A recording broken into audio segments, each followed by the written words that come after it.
वाशिमच्या पोहरादेवी इथं आता बंजारा वास्तू संग्रहालयाच्या लोकार्पणासाठी उद्या पंतप्रधान नरेंद्र मोदी येणार आहेत।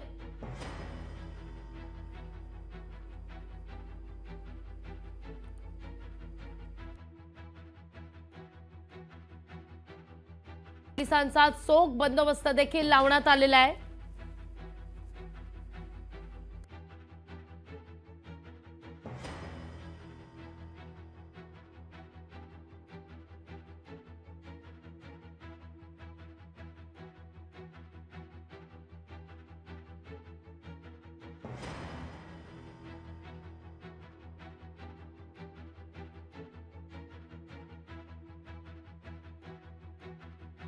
देवीमध्ये पोलिसांचा चोख पोलीस बंदोबस्त ठेवण्यात येतोय। पंतप्रधान नरेंद्र मोदी उद्या पोहरादेवी इथे येणार आहेत आणि त्यानिमित्तानं नंगारा वास्तू संग्रहालयाचं मोदी लोकार्पण करतील। त्यानिमित्तानं तगडा पोलीस बंदोबस्त या सगळ्या परिसरात ठेवण्यात आलेला आहे। आढावा घेतला आमचे प्रतिनिधी गोपाल व्यास यांनी। वाशिम जिल्ह्यातील बंजारा समाजाची काशी म्हणून ओळख असलेल्या पोहरादेवी येथे उद्या पंतप्रधान नरेंद्र मोदी यांच्या हस्ते नगारा वास्तू संग्रहालयाचं लोकार्पण सोहळा पार पडणार आहे। याच नगारा लोकार्पण सोहळ्याची जय्यत तयारी सुरू असून आपल्यासोबत बोलण्यासाठी इथले महंत जितेंद्र महाराज आहेत। महाराज, कशा प्रकारे इथली जी जय्यत तयारी सुरू आहे काय सांगा?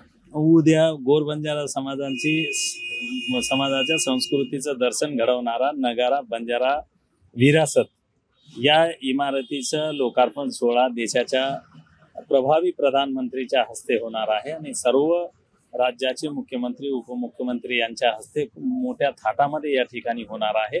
आणि या सोहळ्याला देशभरातून 10 लाखाच्या वर लोक या ठिकाणी जमणार आहे आणि हा अभूतपूर्व असा सोहळा होणार आहे। आणि या नगारा लोकार्पण सोहळ्याचे लाखो लोक या ठिकाणी सर्व जाती धर्माचे साक्षी होणार आहे उद्या। आणि आमच्या सर्व मानतांकडून सर्व धर्मपीठाकडून पंतप्रधान साहेबांचं आणि सर्व मंत्र्यांचं एकदम मोठा स्वागत आम्ही त्या ठिकाणी करणार आहोत। नगारा वास्तू संग्रहालयाचं लोकार्पण सोहळा जो आहे तो मोठ्या थाटामाटात उद्या पंतप्रधान नरेंद्र मोदी यांच्या हस्ते पार पडणार आहे। गोपाल व्यास, लोकशाही मराठी, वाशिम। लोकशाही मराठी ऐका, पहा, जागरूक रहा।